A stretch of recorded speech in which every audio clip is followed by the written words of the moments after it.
This program is dedicated to the memory of Walt Disney. In 1971, his love for America inspired the creation of the Hall of Presidents, a place to celebrate the optimism and goodwill he saw at the heart of the American story. Walt's vision was to honor the nation by honoring the American presidency.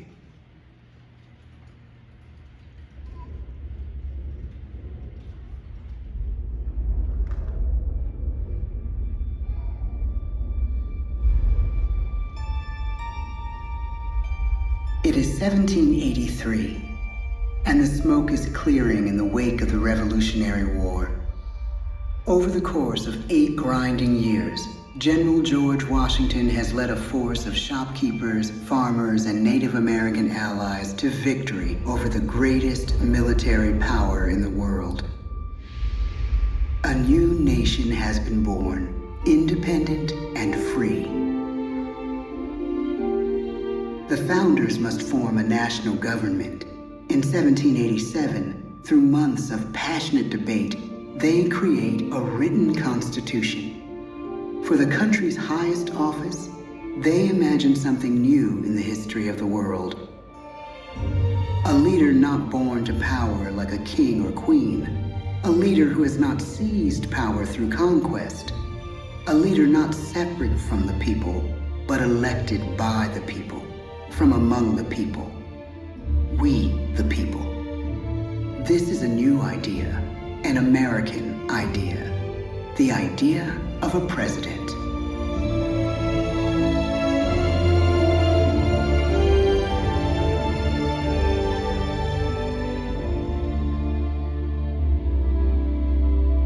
The people don't know exactly what a president will be, but there is little doubt who it will be. George Washington's stature and bearing have marked him as a leader. His integrity has made him a great one. Washington knows that many generals who have led successful revolutions make themselves dictators or kings. Instead, he steps down from power and retires to his home, Mount Vernon. The world takes note, and George Washington becomes the symbol of American ideals. In the first presidential election, it's Washington by a landslide. The only doubt seems to be his own. He writes, "Integrity and firmness is all I can promise. Integrity and firmness is exactly what we need." Everything he does as president will set a model for his successors. His final act may be the most important of all. After 2 terms, with no term limit in the Constitution and amid overwhelming support to stay in office, he steps down once again and hands power back to the people. He wants us to speak, to elect a new president. During the early years of the Republic, we choose leaders as different as Thomas Jefferson, John Adams, and Andrew Jackson. Elections are often bitter. Each president stands at that fiery intersection where personal character meets the challenges of the times. Some call the presidency a glorious burden. Jefferson calls it a splendid misery. We, the people, must choose well. We elect 15 presidents before the course of history brings us to the edge of a crisis like no other. A nation born of freedom still permits slavery. As the country pushes west, will new states be slave or free? The question produces bitter conflict. The issue rocks the election of 1860 and brings Abraham Lincoln onto the national stage. The tall, lanky, some say uncouth candidate from Illinois is a master of words at a time when speeches are printed in full for people to read. A house divided against itself cannot stand, he has said. With Lincoln's election, the House does indeed divide. Civil War. 11 states secede from the Union. The war becomes a defining passage in the American story. The president's own inner strength and depth of character changed the course of history.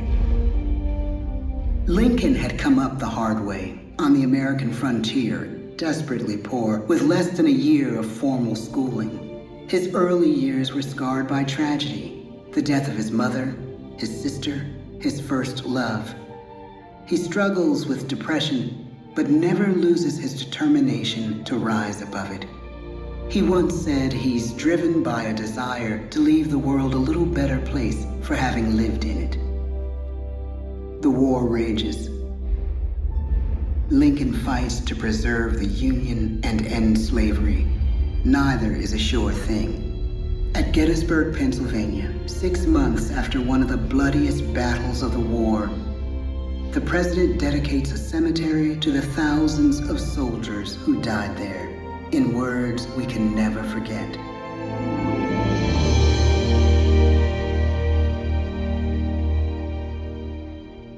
"Fourscore and 7 years ago, our fathers brought forth on this continent a new nation, conceived in liberty and dedicated to the proposition that all men are created equal. Now we are engaged in a great civil war, testing whether that nation or any nation, so conceived and so dedicated, can long endure. We are met on a great battlefield of that war. We have come to dedicate a portion of that field as a final resting place for those who here gave their lives, that that nation might live. It is altogether fitting and proper that we should do this. But in a larger sense, we cannot dedicate, we cannot consecrate, we cannot hallow this ground. The brave men, living and dead, who struggled here, have consecrated it far above our poor power to add or detract. The world will little note, nor long remember what we say here, but it can never forget what they did here. It is for us, the living, rather, to be dedicated here to the unfinished work which they who fought here have thus far so nobly advanced. It is rather for us to be here dedicated to the great task remaining before us, that from these honored dead, we take increased devotion to that cause for which they gave the last full measure of devotion. That we here highly resolve that these dead shall not have died in vain, that this nation, under God, shall have a new birth of freedom, and the government of the people, by the people, for the people, shall not perish from the earth. The blood of over 500,000 Americans is spilled in this Civil War. President Lincoln's enduring hope is to give true meaning to the sacrifices of so many, to lead us to that new birth of freedom. With the end of the war and the end of slavery, a new birth truly begins. As we roll toward the 20th century, settlers roll west on wagon wheels and railroads connect the nation coast to coast. Millions of immigrants pour in from Europe and Asia. Population doubles. Our economy triples. Our standing among nations rises. We need presidents who can lead both at home and abroad. At the same time, a young Theodore Roosevelt is retreating from New York politics and personal tragedy. The death of his wife and his mother on the same day in the same house. In the Badlands of North Dakota, he rethinks his life and the life of his country. He returns stronger in body and spirit. His renewed energy is just what his country needs.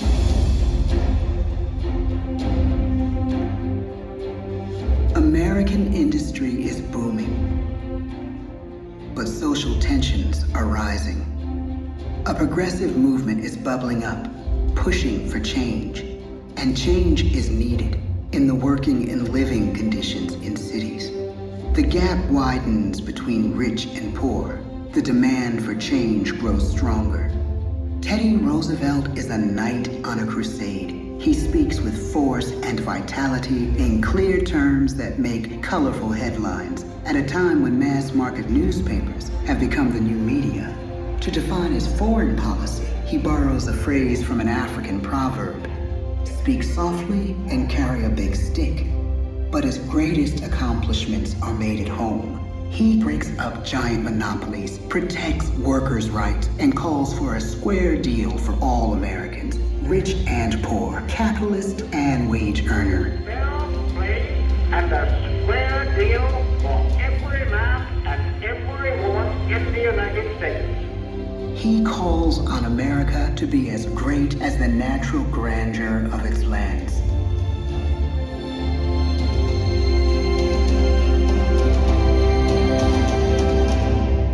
Keep your eyes on the stars and your feet on the ground, he tells us.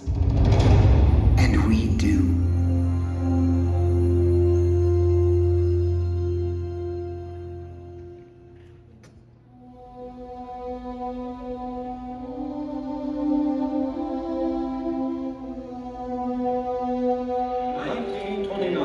The bottom fell out of the market.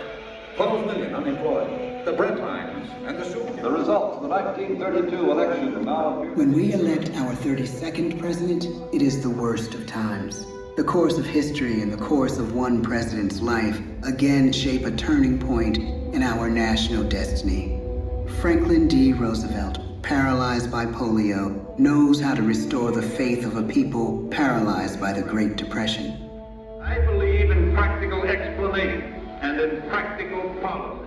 He has found the inner strength his countrymen now need. He speaks to us like a friend, a neighbor. His optimism is contagious. His voice perfect for the latest breakthrough medium, radio. He calls us to believe we have nothing to fear but fear itself. And we do believe. Tonight's attacks on England are perhaps the most widespread of the war in the course of the day. But an even greater challenge dominates his final years in office. The Second World War.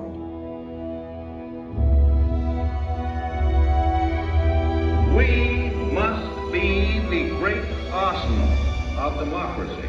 This is an emergency as serious as war itself. We stun the world with our production. When bombs fall on U.S. troops in Pearl Harbor, he calls us to fight on the war front and sacrifice on the home front.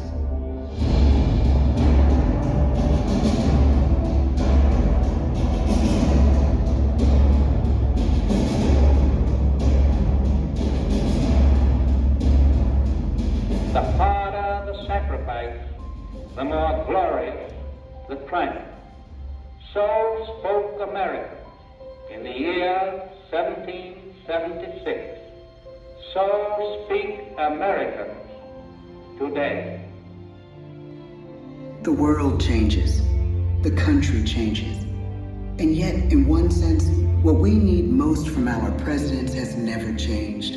A guiding vision that calls forth the best that America can be. Will outer space be developed for the benefit of all mankind? Or will it become another focus for the arms race? The choice is urgent, and it is ours to make. Ask not what your country can do for you. Ask what you can do for your country.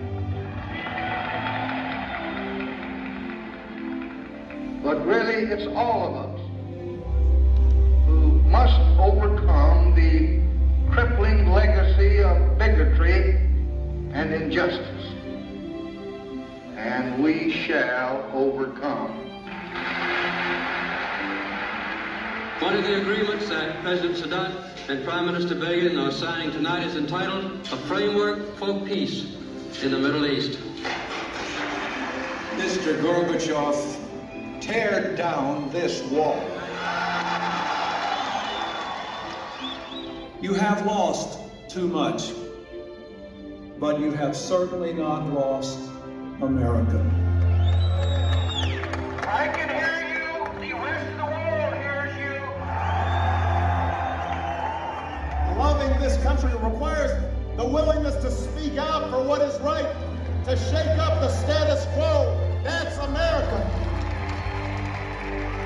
Our presidency is no longer just an idea.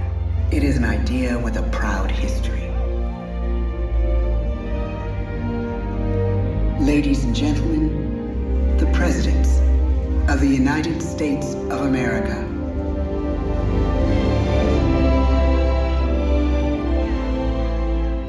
George Washington, John Adams, Thomas Jefferson, James Madison, James Monroe, John Quincy Adams, Andrew Jackson, Martin Van Buren, William Henry Harrison, John Tyler, James K. Polk, Zachary Taylor,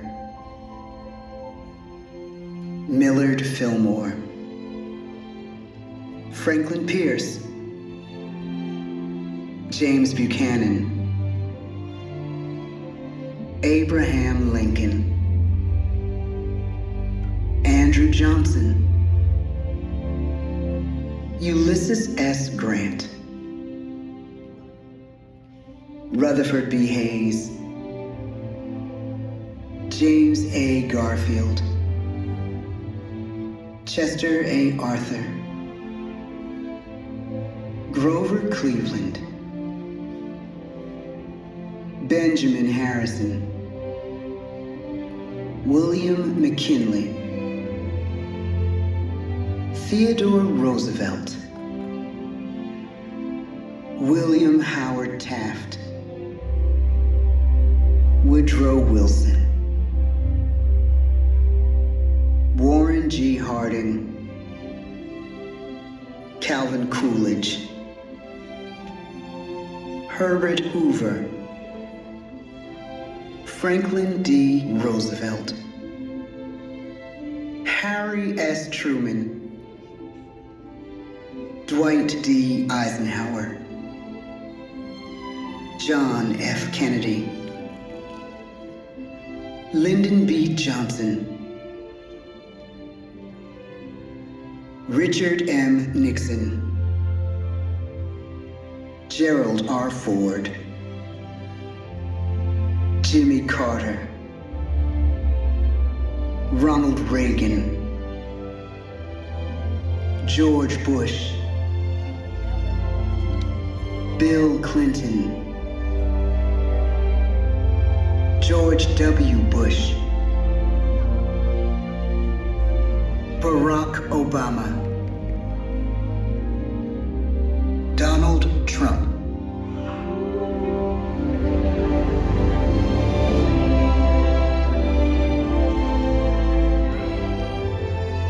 And now we come to the present. Once again, we place our trust in the idea of a president, as we have from the beginning. My fellow citizens, no event could have filled me with greater anxieties than that notification on the 14th day of April, 1789, that you had selected me to lead our nation. But it was with the confidence of my fellow citizens that I took an oath. 35 simple words that have been repeated by every American president throughout history. I, Joseph Robinette Biden Jr., do solemnly swear that I will faithfully execute the office of President of the United States, and I will, to the best of my ability, preserve, protect, and defend the Constitution of the United States. So help me God. The presidency of the United States is a role unique in the world, an office entrusted to each president by us, we the people. Therein lies the genius of that new idea, now over 200 years old. A new idea our presidents have turned into a great American idea again and again.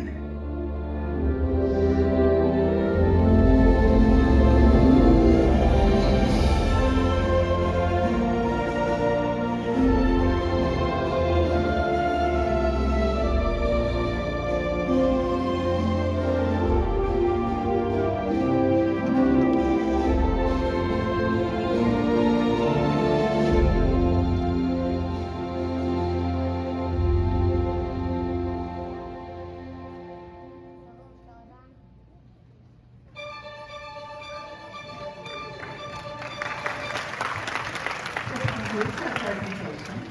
Please be sure to gather all your personal belongings and exit through doors on your right. Once again, please exit only